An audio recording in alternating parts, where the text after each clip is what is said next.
Good morning, this is Jason Wampler. This is a second airing of Ground Level Psychology. I want to keep these, I want to say these blogs or shows very short. I'm going to keep it down to 10 minutes or less because I'm going to go ahead and do this every day.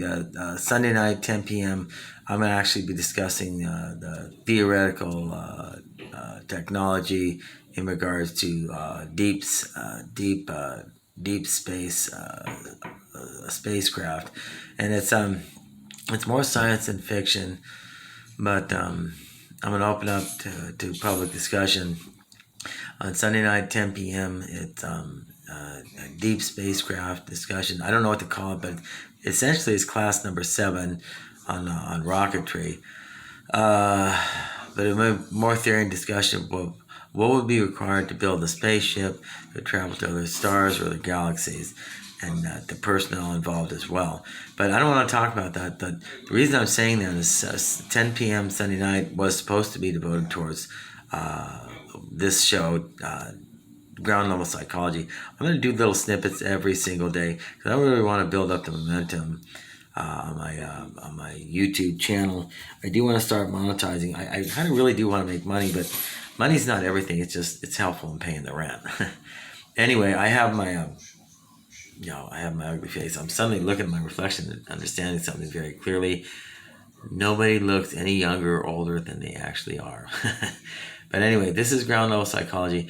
I just want to talk about something real quick. Nothing controversial at this point. I am going to get into my stance on wholeheartedly backing up women's rights. I'm against things like sexual harassment in the workplace, sexist comments, glass ceilings, and the fact that for whatever reason, women, they're not entitled to be given the same rate of pay for doing the same job as their male coworkers or male counterparts are. I couldn't understand between that and the concept of slavery. Neither one of these concepts make any sense. And the women I deal with who think scientifically or technologically, they tend to actually do their job better than men do. Men are hung up on their egos. They're more stubborn and inflexible. Women are simply more humble and pliable, and they come up with the same amount of great ideas. They do need leadership, and every engineering team needs one leader, not many. You can't design, engineer, and build a launch vehicle by committee. You need a project director. That is actually the psychology of leadership in a giant engineering project. When you're undertaking something like designing a booster section or an entire launch vehicle, or the next vertical launch space shuttle, which I have in mind. I came up with some great ideas, but again, that's not that either. I don't want to vector off the path.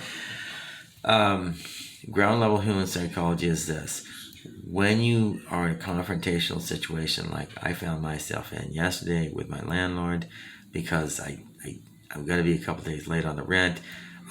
He insisted on one thing, and unfortunately, it got into an argument.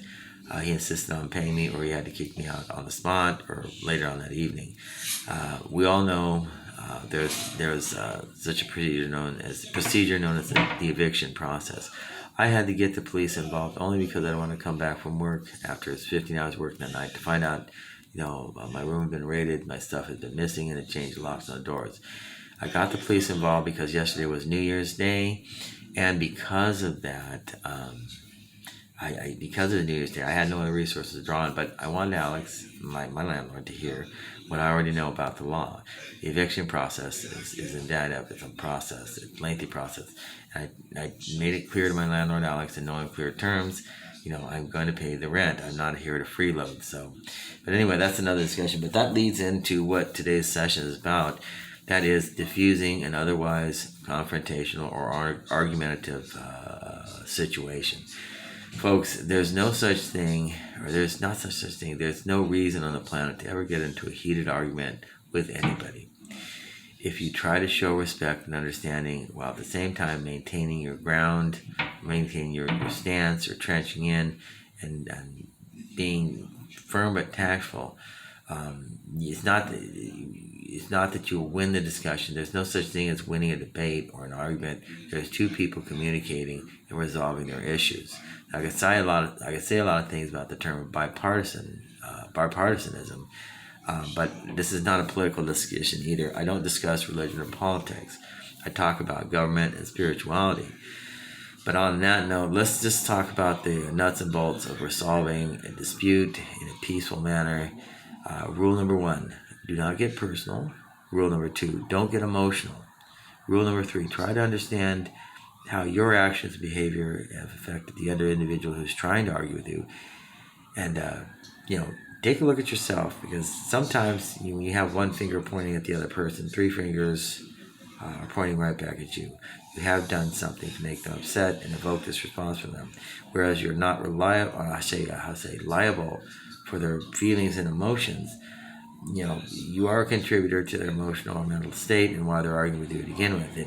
It's not necessarily your fault, but you did create a situation of liability when we started the argument. As I've always said, and Willie Nelson himself always said, there are only 2 things that come between 2 men: women and money. So, he said it first, I'm saying it second. But the thing is, money is a hot button issue. I'm in Costa Mesa, Orange County, and I had to tell you, in Orange County, it's actually a crime to be poor. I don't know how else to explain it, but if you don't have money, you just can't live here because it's so expensive. So I'm dealing with that. I'm trying to monetize the site, but I'm going to be doing these snippets on ground level psychology on a daily basis, and I'm going to start gathering my thoughts, and I'm going to write a book. It's going to be titled the same. Now, I'm not going to go through a traditional publishing house. I'm going to e-publish. And I got to tell you, as far as the internet is concerned and all these social media platforms, it makes the job of an author so much easier, because there are a lot of people out there with great ideas, but if you do the traditional route, I'm not in the mood to write 30 to 100 letters, or even a couple of hundred, or even 1,000 letters to different publishing houses, begging them to give me a chance. I don't. I know what I know. I feel I have things that are valuable to share with other people, and of course, money puts food on the table. But I'm not here to make money so much as my first priority is to share and disseminate the information that I've come to gather from over 40 years of experience, just observing human behavior, human psychology, and relationship dynamics, however you could describe that. People communicating with each other, men to men, women to women, or men to women, or women to men. So, again, in diffusing an argument, show understanding, understand your position relative to them and how you appear to them and what provoked them to decide to walk up and argue with you. Number 2, again, show respect. Number 3, again, don't get personal. Number 4, don't get emotional. You don't think with your feelings. You think with your head and you feel with your heart. So thought comes first. Feeling and emotion comes second. And I got to tell you, that's an axiom. Don't think with your heart. You're going to make mistakes every time. Men and women alike. We all do the same thing. We're all human and we're all imperfect. So again, and the other thing is you have to listen. You have one ear on one side and one ear on the other, and you only have one mouth, which means you need to listen twice as much as you speak. So keep quiet.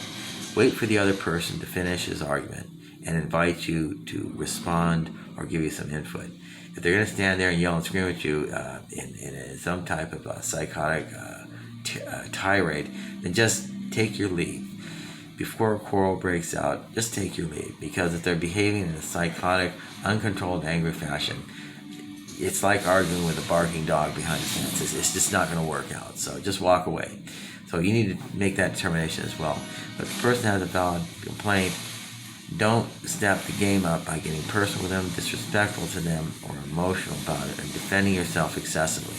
Remember, if the other person that initiated the argument is because of something you did or something you perceived they did, either way, the diplomatic approach, and the best, most peaceful and positive approach, diffuse the argument, get to the basis of the argument, and if they're wrong or they just misapprehended something, then help them to understand that as best as you can. But again, don't go in there as a victim yourself, emotional, personal.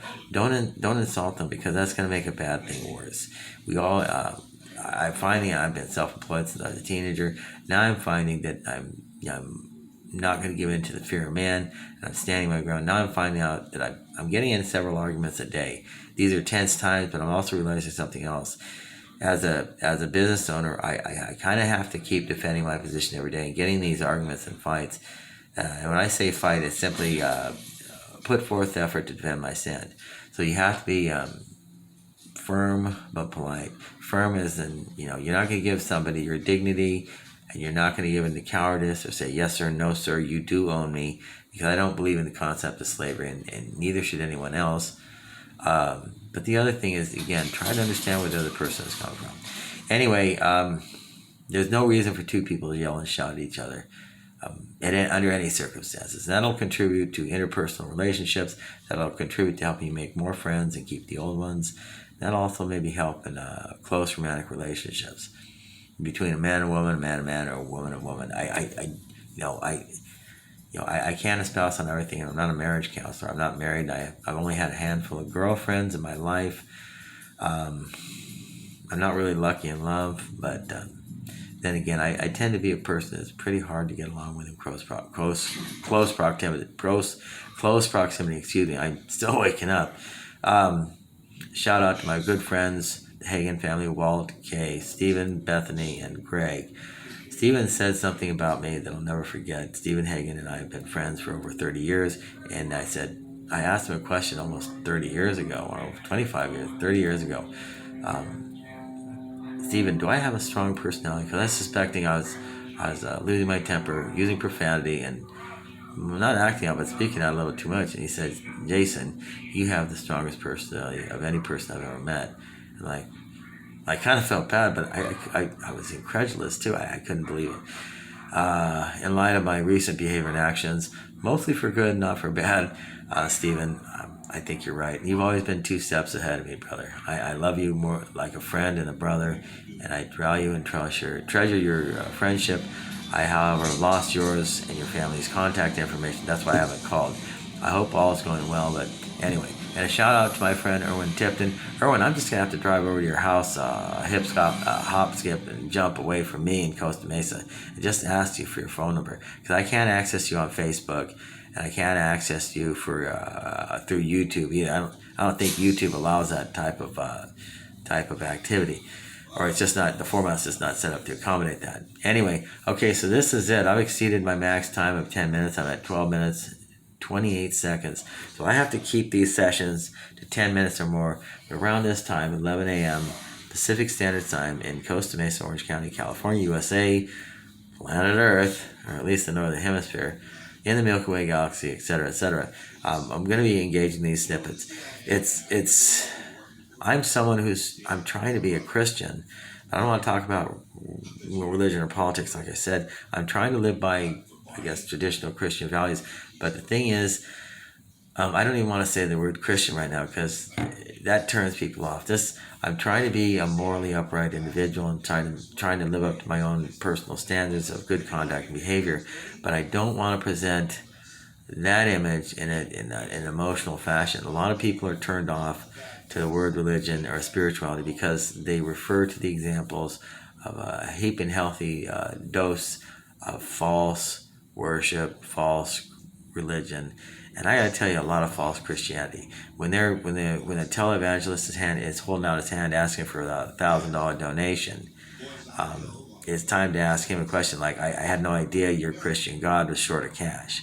So that's false Christianity. That's false religion. You don't make money off of God. I have a personal disdain for that. But anyway, that's it. I'm now at 13 minutes, 51 seconds. So I lied twice. I told you I'd stop. I'm lying again. But I have to keep these sessions, like I said, to 10 minutes, 11 a.m. Pacific Standard Time, every morning, 7 days a week, at night, 7 days a week, at 10 p.m. We're discussing rocketry and spaceships on Sunday night. Sunday night is tomorrow night, so tomorrow night at 10 p.m. I'll let the folks know what it is about that. I'm gonna shoot another video for that. Anyway, thank you very much. My name is Jason Wampler. This has been another episode of Ground Level Psychology, and that's it. Thank you. Bye bye.